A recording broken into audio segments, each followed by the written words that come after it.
The final words from 17-year-old Zion Foster echoed through the night, a simple message proclaiming she was on her way home. Earlier, she had informed her mother, Sierra Milton, and her boyfriend, Bertez Gonzalez, that she was venturing out with her favorite cousin, a routine she maintained at least twice a month. However, the following day, when Sierra sought help in locating her daughter, her cousin delivered shocking news. He hadn't seen or spoken to Zion in years, a revelation that sent waves of confusion and concern rippling through the family. I'm Kevin, and welcome to Just Thought Lounge. Today we delve into a missing persons case that spiraled into a chilling murder investigation. This is a tale of family bonds shattered by unsettling truths and the haunting question of trust. On January 5th, 2022, Sierra Milton, a mother of 6, awoke to a nightmare. Her eldest child, Zion Foster, had not returned home. A vibrant 12th grader at East Detroit High School, Zion had just celebrated her 17th birthday in November. Like many teenagers, she had gone through her share of rebellion, having threatened to run away from home in the past and even following through on that threat twice the previous year. At 16, frustrated by her mother's rules, she sought refuge at her grandmother's house, convinced she could escape the confines of home. But after a few days, she left again, prompting Sierra to call the police in a moment of desperation. Yet, it turned out to be another false alarm. Zion was grappling with her grandmother's recent cancer diagnosis, alongside her own yearning for independence. But this January morning felt different. The night before, Zion had completed her shift at the Detroit Wing Company. With permission granted, she left the house after work, openly stating she would be spending the evening with her favorite cousin, Jalen Brazier. Sierra watched her daughter walk out the door shortly before 11 p.m., unaware of the impending tragedy. On that fateful January morning, a sense of foreboding hung in the air. Zion Foster had just completed her shift at the Detroit Wing Company the night before. After returning home from work, she had asked her mother, Sierra Milton, for permission to leave the house. Being forthright, the teenager revealed she would be spending time with her favorite cousin, Jalen Brazier. Sierra, trusting her daughter, agreed, watching Zion walk out the door shortly before 11 p.m. The following day, a dark cloud loomed as Zion's boyfriend, Bertez Gonzalez, reached out to Sierra. He was frantic. He hadn't heard from Zion and was unable to contact her. His last message from her arrived at 12:59 a.m. It simply stated, OMW, an abbreviation for On My Way. Yet Zion never returned home. Calls to her phone went unanswered, ringing straight to voicemail. Messages sent throughout the night vanished into silence. By 8 o'clock a.m., Bertez's anxiety deepened. He texted, "Are you alive?" Followed by, "This is the worst thing ever." As the morning unfolded, Sierra received a disconcerting message from Jalen Brazier. Contrary to what Zion had told her, Jalen claimed he had not been with her the previous night. When Sierra explained how often Zion said she was spending time with him, she replied, "Once or twice a month." Jalen's frustration was palpable as he messaged her back, accusing Zion of being deceitful and insisting it wasn't safe. He questioned why Zion would lie about being at his house, suggesting instead that she might have been with someone who lived nearby. Complicating matters, Zion shared her location tracking with Bertez.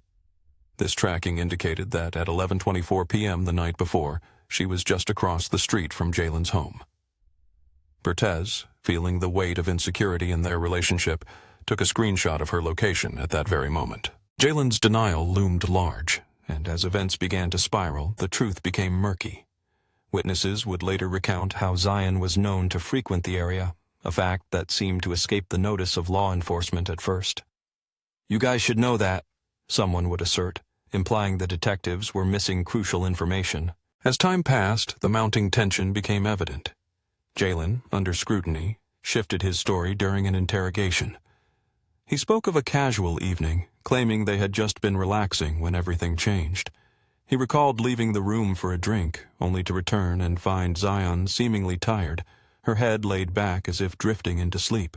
Yet a few minutes later, he noted a strange shift. "About 15 to 20 minutes after that," he recounted, his demeanor betraying the unease that had settled over him. The inconsistencies in his narrative raised red flags, and investigators pressed on, determined to uncover the truth. In a troubling revelation, Jalen Brazier speculated that Zion Foster might have been using him as a mere cover story while she was actually at a neighbor's house. He pondered if she had connections with someone else in the vicinity. With a sense of detachment, Jalen suggested that Sierra Milton reach out to the police while insisting he wanted no part in the unfolding situation. Cortez Gonzalez, however, was not as easily convinced. He bombarded Jalen with messages, confronting him with a screenshot from his phone. In a bid to defend himself, Jalen retaliated by sharing footage from his Ring camera, which revealed no sign of Zion entering the house. He firmly stated that she had never set foot in his home. Meanwhile, the East Point police were slow to act, showing little urgency towards Sierra's missing person report, as Zion had a troubling history of running away. Sierra, overwhelmed with despair, recounted her experience at the police station. The officer in charge was blunt, stating, I'm going to be honest with you. We're taking this as if she's a runaway."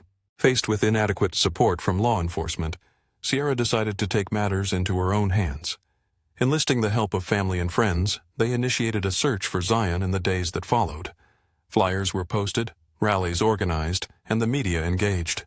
With urgency in her voice, Sierra pleaded for the community's assistance, declaring, "We need your eyes. The police need your help. That's right, we need your help in the meantime." Eventually, officers were dispatched to speak with Jalen Brazier. Jalen, who had previously claimed to be Zion's favorite cousin, was, in reality, a first cousin of her former stepfather, linking him to Sierra's ex-husband. At just 23 years old, he was a father to 2 young children and had a long-term partner, Katrina Smith. Despite Sierra's belief that Zion and Jalen had always been close, Jalen revealed they had not spoken in years. When officers arrived, they found him at home with his girlfriend, Katrina. The officers introduced themselves, and upon confirming his identity, they inquired about Zion's whereabouts. "Yes," Jalen acknowledged when asked if he knew Zion. He invited the officers inside to inspect his home, claiming he had last seen his cousin nearly a year prior. In May 2021, Jalen continued to explain that it was Zion's mother and her boyfriend who seemed preoccupied with the idea that Zion had been with him on the night in question. He offered to show his Ring camera footage to Sierra as well. Upon reviewing the footage, Sierra noticed alarming gaps on the night of January 4th, suggesting that certain entries had been deleted. "She was never here, but her location did say she was here in the house," he insisted. Jalen further claimed, "Across the street also I thought she was never here at all. But anyway, East Point police found nothing suspicious in the search of the house. There were no signs that Zion had ever been there." Meanwhile, officers listened to Jalen's frustrations about being dragged into the family drama. Jalen expressed his discomfort, caused by a 17-year-old cousin with whom he rarely spent any time. "The times I left, why I took her to work and we came back, went to get gas, just basically showing this girl was never in my house." He continued, "And she's known to be a runaway. She's run away 4 times. Every time she got to some dude's house, her mom knows this. Her mom's just playing it a certain way. It's making me so uncomfortable." Jalen added pointedly, "She's known to be around the way. Yes, I would assume you guys would know that. Not saying you're not doing your jobs. I assume she would tell you the damn information. Now we know." Through his various statements, Jalen's fabrications began to unravel. At one point, he even admitted to having closed some doorways to truth, questioning the detectives about their methods. "Did you back into it or did you pull forward?" the officers pressed as Jalen's story wove through an intricate web of half-truths and evasions. Jalen Brazier may have believed he was outsmarting the East Point police, but Sierra Milton was not so easily deceived. She had made it her mission to keep a watchful eye on her daughter. Often she greeted Jalen herself in the driveway, carefully observing who her daughter left with. When Jalen arrived to collect Zion Foster, Sierra sensed the deception in his words. He claimed he hadn't seen or been in contact with Zion for 3 years. Yet, there he stood in her driveway, hugging her daughter. The truth was undeniable, and a simple way to confirm it lay just across the street. Zion's location data suggested she had been near her cousin's house. It was time to review the neighbor's doorbell cameras from January 4th at approximately 11:15 p.m. A white sedan, known to be driven by Jalen Brazier, was captured pulling into his driveway. The footage showed 2 individuals stepping out of the car, 1 male and 1 female. Earlier that evening, Jalen had dropped off his girlfriend, Katrina Smith, at her midnight shift job, which began at 11 p.m. and lasted until 6 a.m. The second figure entering the house at 11:15 p.m. was not Katrina, as phone location data would later confirm. The footage revealed that the two individuals entering the home were Jalen Brazier and Zion Foster. The camera did not capture Zion leaving the house at 1:41 a.m., and shortly thereafter, it recorded Jalen backing his car into the driveway. With the trunk facing the backyard, Jalen lingered for a few minutes before driving off, only to return to the house less than 10 minutes later. Law enforcement secured search warrants for both the house and the car. Inside the residence, their search yielded no immediate clues. However, the contents of the car were systematically itemized and examined, but no clear evidence regarding Zion's fate emerged until the cadaver dogs were brought in. The dogs indicated a strong signal at the trunk of Jalen's car, leading investigators to suspect the worst.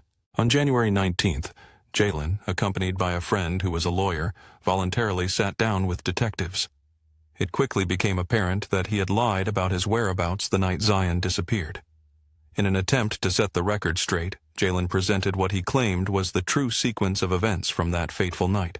He alleged that he had picked up Zion from her home and taken her back to his place. After settling his two young children into bed, he joined Zion in the living room. "You guys mix up your weed, you roll up, you start smoking, you're just watching TV, just chilling," he explained. Jalen continued to recount their conversation, noting how Zion spoke about improving her relationship with her mother, her boyfriend, and plans for prom and a job. "And how she's working on getting an apartment and everything," he added, painting a picture of a young woman with hope for the future. He described smoking marijuana with Zion, claiming it made her very sleepy. He watched as her head tilted back, her eyes heavy with fatigue. As she sat upright on the couch, he decided to step into another room to pour himself a drink. "Now you guys are just chilling, and all of a sudden she just blanks out right there," he said, attempting to frame the scene. "When I got up to get me something to drink, I came back, and she was saying she was tired. Her thing, she laid her head back," Jalen continued. "So I thought, okay, I'm going to let you go sleep for a bit, whatever. And then about 15 to 20 minutes after that, I said, okay." He described his actions with a casualness that belied the gravity of the situation. "Now you guys are just chilling, and all of a sudden she just blanks out right there," he said, his tone almost dismissive. He recalled going to get a drink, returning to find Zion in a state of repose, her tiredness now seeming to signal something darker. His recounting of those moments became increasingly convoluted. "Her thing, she laid her head back, so, okay, I'm going to let you go sleep for a bit," he insisted, as he attempted to downplay the tension that had gripped the room. As the tension mounted, Jalen Brazier looked toward Zion Foster, who lay unresponsive. He questioned her silently, wondering if she was ready to go home. But his cousin did not answer. In a heart-wrenching moment, Jalen felt for her pulse and found it faint, almost non-existent. His young cousin had simply died on his couch, he recounted. But instead of calling for help, panic seized him. Overwhelmed with confusion and fear, he thought that if he reported the incident, it would appear as though he had taken her life. Her body was growing alarmingly thin, and her breathing had become almost imperceptible. In his frantic state, Jalen justified his actions, claiming, "I had COVID, under-vaccinated, and all I had was weed." The weight of his choices pressed down on him, leading to his desperate decision. "This looks terrible," he thought, grappling with the horror of the situation. Without knowing what else to do, he placed Zion's lifeless form into his truck and drove to Highland Park, where he disposed of her body in a trash can. Detectives grew suspicious of how Jalen concluded that Zion was dead. According to his account, the 17-year-old had abruptly stopped breathing, her head resting back on the couch. If she was still alive in that moment, perhaps he thought she was simply playing a game of hide-and-seek. He recalled the frantic moments, shaking her, feeling for a pulse, and realizing with dread that she was not breathing at all. At that moment, Jalen succumbed to panic.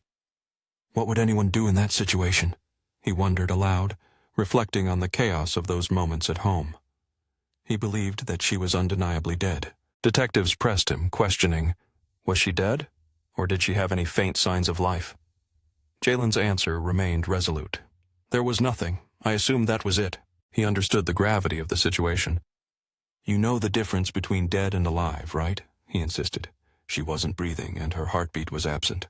I would say she was definitely dead. The detectives, seeking clarity, urged him to show them where he had left her. They needed to ascertain whether she could still be found, or if they would have to take further steps to locate her. "Are you okay with that?" they asked, and Jalen responded affirmatively. He led detectives to the dumpsters in Highland Park, where he claimed he had abandoned Zion's body weeks earlier. He informed them that Zion had been at his home for approximately 2 hours before her death. This timeline suggested that she had passed just after 1 a.m. Cell phone records confirmed that her device had dropped from the network at 1:15 a.m., coinciding with the moment she stopped responding to messages from Bertez Gonzalez, her boyfriend. Jalen assured detectives that he had not deleted any data from his device. However, investigators soon discovered that he had performed a full factory reset on his phone just 2 days later, erasing all evidence stored within. Yet, the movements of his phone could still be traced. This data placed Jalen at the dumpsters in Highland Park precisely at 1 a.m. He claimed to have placed her in the dumpster on the right, but when they searched, there was no sign of her. The dumpster had already been opened. "Did you close it?" the detectives inquired. "Yes," he replied. "Where did you park your car?" they asked, and he indicated he had parked right in front of it. "Did you back into it or did you pull forward?" they pressed.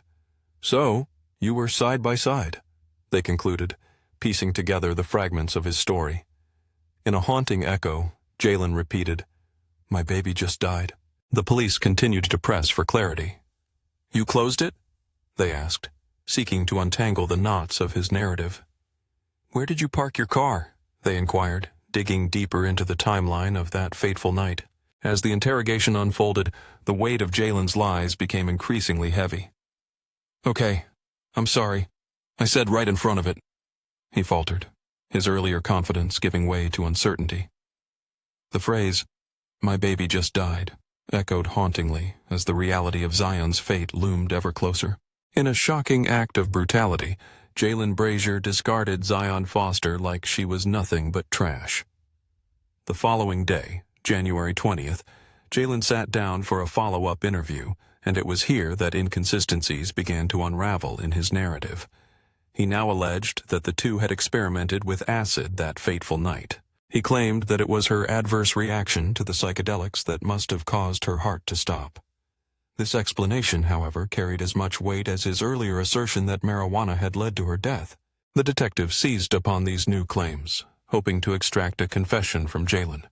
Perhaps he would use the drugs as a convenient excuse for the heinous steps he had taken against his younger cousin. Jalen insisted, "I was trying with psychedelics and acid." When pressed about a moment of realization, he quickly dismissed the idea, asserting that Zion was a tough one. The detective pushed further, questioning, "The problem with those drugs is that when you're on them, you don't know what you're doing. Did you do something while under the influence?" The detective's probing continued, establishing that people often lose control when using such substances. He sought clarity, asking, "When you dropped acid, did you—" Jalen responded, "I was completely comfortable. I don't know if the effect for her was positive or negative." Jalen rambled on, attempting to justify his actions, stating, "It does a lot of things to your brain, and it all makes sense to me now."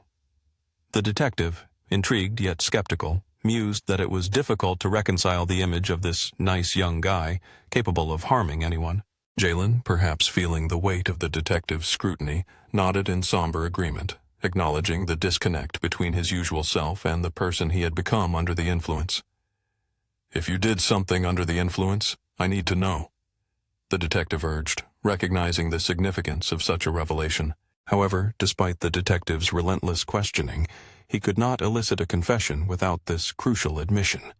With Zion Foster still missing, the evidence was insufficient to proceed with a murder charge. On that grim note, Jalen was arrested, held on one count of lying to the police. His deceit regarding Zion's whereabouts and the nature of their interactions had finally caught up with him. Eventually, the facade crumbled. Jalen was arrested and charged with lying to police. His deceptive statements had not only misled investigators but also cast a shadow over Zion Foster's whereabouts and safety. In June of that same year, Jalen found himself once again under the watchful gaze of detectives. This time, only the audio of his confession was recorded. In a startling turn, he recanted his earlier claims about the two taking acid that night, admitting that part had been fabricated. As he stumbled through his new narrative, other details shifted. No longer was Zion passed out on the couch. Now, she lay on the floor. Jalen expressed feeling pressured by police to divulge more information, leading him to concoct a more elaborate story in a desperate attempt to appease the authorities. The truth remained elusive, buried beneath layers of deceit and confusion. In a moment of reflection, Jalen Brazier recounted an unsettling experience. Both he and Zion Foster had taken a hit of LSD. He suspected that the drug had affected her differently, perhaps even adversely. As he struggled to clarify the details, it became apparent that there was confusion surrounding who had shared this information first.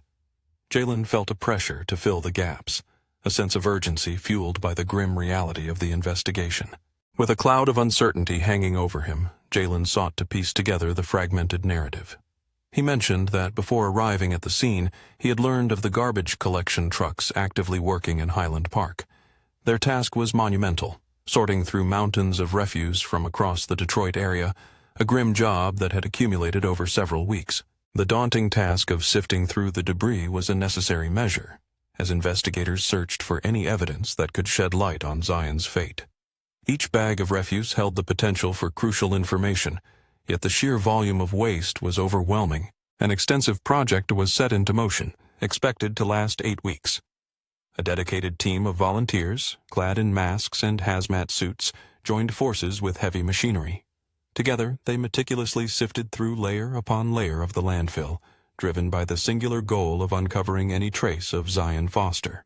The lead investigator stated that while they anticipated Phase 1 would take approximately 2 weeks, their commitment to the search was unwavering. They were determined to do what was right for the family, promising to do everything within their power to bring even a semblance of closure, knowing full well that complete closure may never be possible. Meanwhile, Jalen Brazier, the cousin of the victim, faced a daunting reality: up to 4 years behind bars for the web of lies he had spun for the police. The Detroit Police Department, in collaboration with the FBI, pushed forward, seeking a warrant for murder as the investigation intensified. In a desperate plea before the judge, Jalen attempted to defend his actions. He cited his decision to turn himself in and admitted to lying, all while claiming he had been in a fragile state of mind. He expressed that there was no way for him to mentally prepare for such a harrowing situation. His words were laden with fear as he recounted the chilling moment. 1 minute, Zion was fine, relaxed, and carefree. The next, he claimed, she was gone, leaving him grappling with a reality he could hardly comprehend. In a voice tinged with panic, he spoke of his reaction, one steeped in fear and confusion. He insisted he had not caused Zion's death, yet his admission of disposing of her body revealed a haunting truth. It was a decision made in a moment of sheer terror, a choice that would haunt him forever. The judge pressed him, questioning whether such a drastic action was truly the only option. Jalen recounted the agonizing 10 minutes of indecision that followed, wrestling with the question of who to call for help while his children remained upstairs. Jalen's voice trembled as he described the emotional turmoil of having just moved into their new home after years of struggle. Everything was crumbling around him, and he wished he could turn back time, to make different choices, to reach out for help instead of succumbing to despair. He lamented that had he called an ambulance or contacted Zion's mother, a woman he described as sweet, the outcome might have been different. There was a deep-seated regret in his voice as he wished for the chance to rectify his choices, longing for peace for all involved. Jalen concluded that at the very least, confirming what had happened could have provided everyone with some measure of peace. Instead, he faced the harsh reality of being sentenced to 23 months in prison. As he served his time, Jalen's communications with his girlfriend, Katrina Smith, and family members were closely monitored. In a bid for privacy, he occasionally used another inmate's calling code to reach out. Despite his attempts to keep his conversations under wraps, Jalen was caught with a prohibited cell phone, through which he exchanged thousands of messages with Katrina. His calls often revealed his anxieties, as he repeatedly inquired if any significant developments had occurred regarding the search for Zion. His questions suggested a desire for reassurance, a desperate need to know whether the extensive search of the landfill had yielded any findings. The grim reality weighed on him. Nothing major was likely to be discovered. He voiced a sense of resignation, reflecting on the lack of new information and the notion that efforts were being made to piece together any remaining clues. His words hinted at an understanding of the dire situation unfolding. Jalen's parting words to Katrina were filled with concern and instruction. To keep her head up, to remain silent, and to act with kindness. Yet his unease about the ongoing search for Zion was palpable. He grappled with the implications of his story, questioning how, if true, Zion could have died unexpectedly from an unknown and non-violent cause. Each revelation left a cloud of doubt hanging over him, as the truth remained obscured in shadows. In the shadows of doubt, there lay a chilling truth. If Jalen Brazier truly cared for his cousin, Zion Foster, he would have every reason to want her found. Discovering her body would clear his name, a desperate wish echoed by any loving relative. Yet, curiously, as the search continued, Jalen expressed an unsettling relief at the lack of significant developments. With the landfill project nearing its end, he trivialized the situation, referring to the search as if it were merely a pandemic, searching for COVID instead of his missing cousin. "Hey, just relax," he instructed, dismissing the urgency of the situation. "Today is the 1st. Tomorrow's the 2nd, that's it. It was to stop the COVID thing in here." His nonchalance only deepened the mystery. "Yeah, stop searching for COVID," he continued, as if the search for his cousin was an inconvenience rather than a desperate plea for justice. "So, yeah, usually you should get up before that." But the truth remained hidden under layers of deception. Jalen served just over 9 months in a specialized 90-day incarceration program, a boot camp designed to rehabilitate inmates and grant them early release. As the months passed, Zion remained unfound, and no murder indictment had been sought. Now, the man once considered a loving cousin was back with his family. Questions loomed heavily in the air. Why was Jalen free? How could he admit to this and yet walk free? However, freedom would soon elude Jalen Brazier once again. On June 13, 2023, after a grueling year and a half of investigation, the Detroit Police Department finally secured an arrest warrant. The now 24-year-old faced charges of second-degree murder and tampering with evidence in connection to Zion's murder. The investigation revealed a trove of evidence against him as 2 additional cell phones were seized. Despite Jalen's attempts to erase his digital footprint through a factory reset, investigators unearthed crucial data. His search history, stored in the cloud, told a dark tale. Days after disposing of Zion's body in a dumpster, Jalen's online activity raised eyebrows. On January 7th, he searched questions that would haunt him. Are garbage trucks also compactors? And how do police get your phone history? He even searched, how do you know if police are watching you? Adding to this disturbing pattern, investigators discovered a series of unsettling searches for pornographic content that included the words cousin and step-cousin. Experts managed to retrieve graphic video results from his searches, many depicting violent and disturbing themes. As the case approached trial, new evidence emerged during a preliminary hearing, shedding light on Jalen's actions since his release. At this hearing, Bertez Gonzalez took the stand, revealing a troubling insight. He testified that his girlfriend, Zion, had been on regular medication for epilepsy. She had confided in him about her seizures, stating that without her medication, they worsened.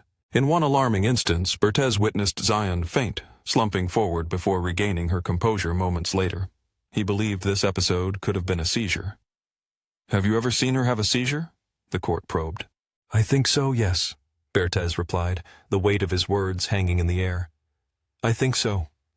And while she was having a seizure, explained to me what happened." The courtroom fell silent, waiting for the painful details to unfold. He stammered, struggling to articulate the horror he had witnessed. Witnesses described a troubling moment when Zion began to slouch forward, only to regain her composure moments later. This alarming episode led some to speculate it may have been a seizure. A concerned voice questioned whether anyone had ever witnessed her suffer from such an event. In response, the witness hesitated but ultimately confirmed, "I think so, yes."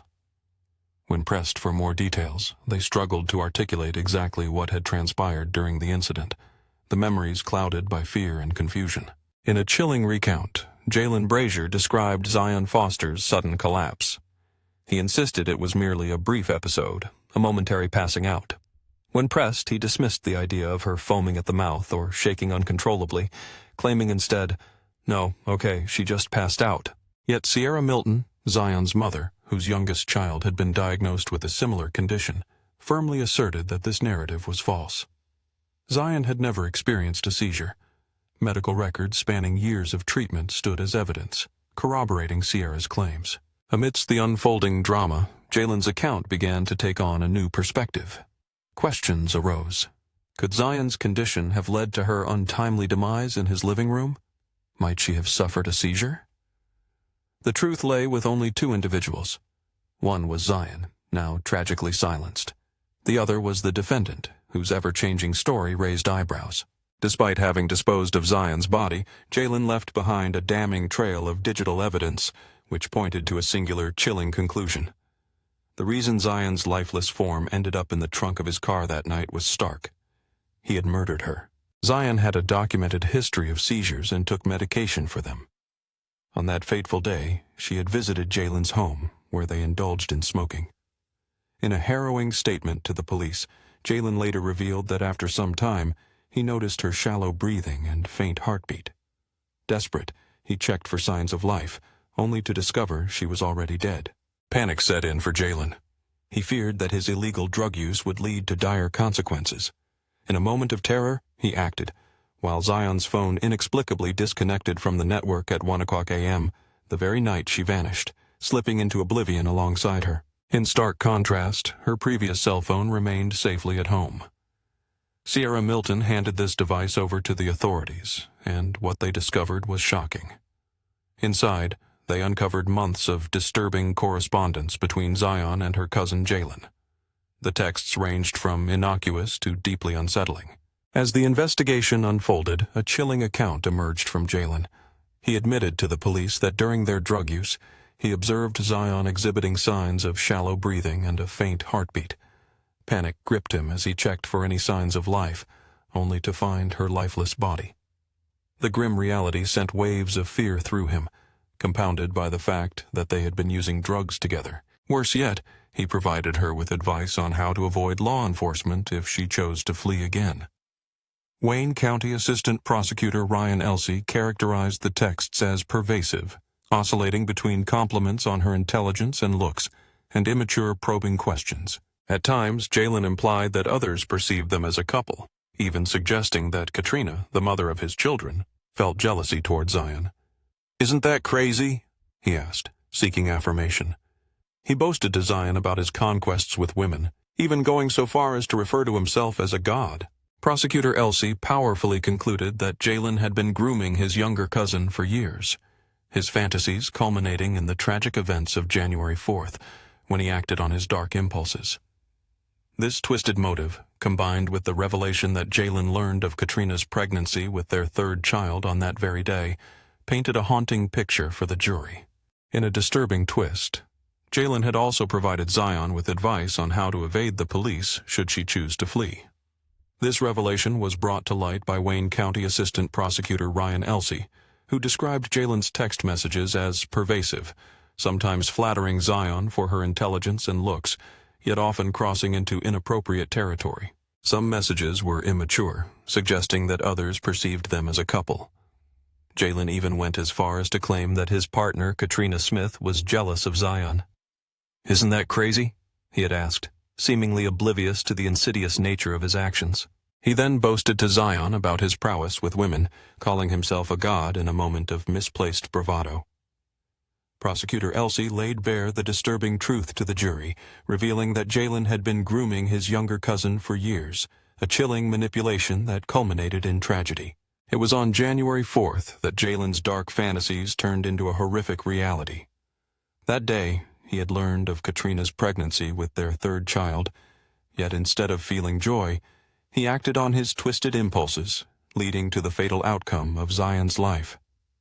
The jury listened intently, grappling with the weight of the evidence that painted a portrait of betrayal and loss.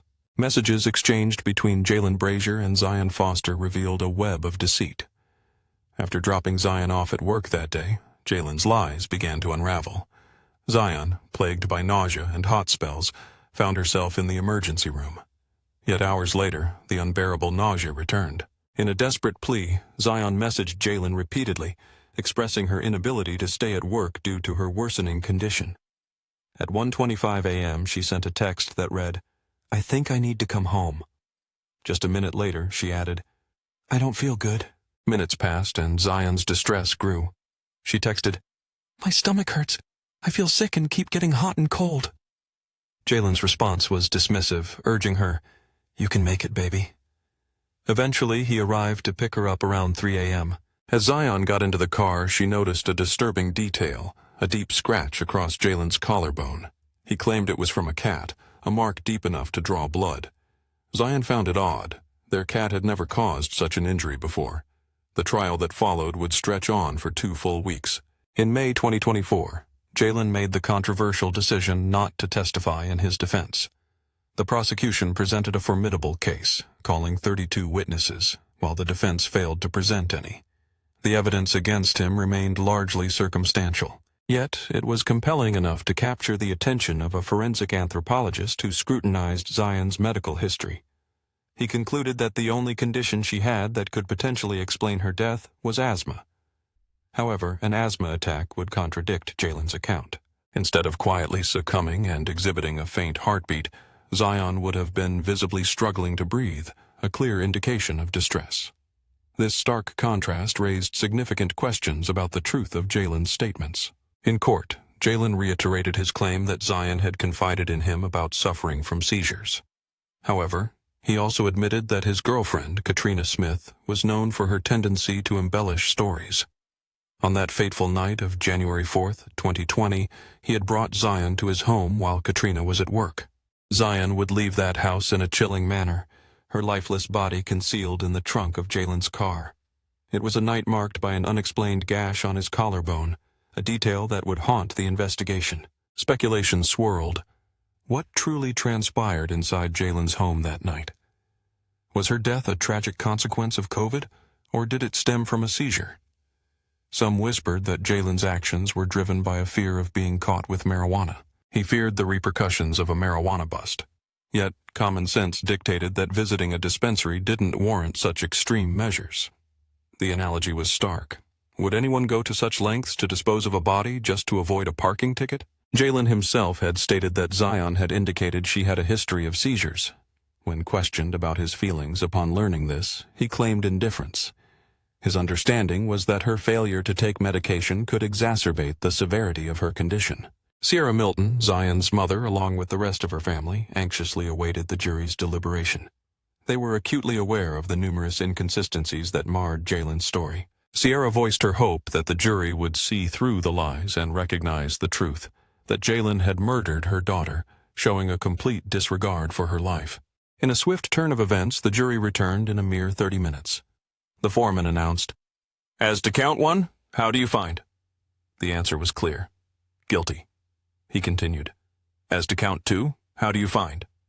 Again, the response echoed in the courtroom. "Guilty." The weight of justice hung in the air as the judge instructed the jury to raise their right hands, solidifying the verdict that would forever alter the lives of those involved in this tragic case. During his sentencing hearing, Jalen Brazier stubbornly clung to his claim of innocence regarding the murder. He acknowledged the damning perception surrounding him, understanding that the image crafted in the minds of others was now an indelible truth. In a perplexing twist, he insisted that Zion was not an injured victim, suggesting she had not suffered at all. Jalen confessed that while he had previously stated he never wished to apologize, he felt compelled to admit he had never truly tried. Yet he concluded that any apology he could offer would be meaningless, unable to undo the irreversible damage he had caused. As Judge Donald Knapp prepared to announce Jalen's sentence, he highlighted the convict's blatant refusal to take responsibility for both the murder of Zion and the heinous act of disposing of her body. The judge condemned Jalen's deceitful behavior, noting how his lies had severely hampered the police investigation, causing unnecessary delays. He reflected on the disturbing fact that Jalen had left 2 young children alone in a house, manipulated his family with falsehoods, and ultimately acted in isolation. This behavior left little doubt in the judge's mind regarding Jalen's culpability. In the end, Jalen Brazier was sentenced to a staggering 30 to 90 years in prison for murder, along with an additional 5 to 10 years for tampering with evidence, both sentences to be served consecutively. Amidst the courtroom proceedings, a poignant moment emerged when a loved one expressed that their body trembled with emotion. They felt an overwhelming sense of relief knowing that Zion was loved and cherished. With a resolute heart, They declared their happiness in knowing that justice had been served for Zion, affirming that her fight had not gone unnoticed. In a powerful statement directed at Jalen, they articulated their belief that he had underestimated the public's perception of him. They hoped he would remain behind bars for eternity, unable to inflict further harm. Tragically, Zion Foster's body has yet to be found. Despite the dedicated efforts of over 70 volunteers and law enforcement who scoured the landfill for nearly 6 months, they ultimately had to concede defeat as this documentary reached its conclusion. As Jalen awaits his transfer to a general population prison, he remains at an intake facility in Wayne County. Thank you for joining me as we explored this heart-wrenching case. A special acknowledgement to Becks in Wonderland for becoming the latest member of the community. I'm Kevin, and this is Just Thought Lounge. Until next time, may we remember the stories of those lost and continue to seek justice in their name.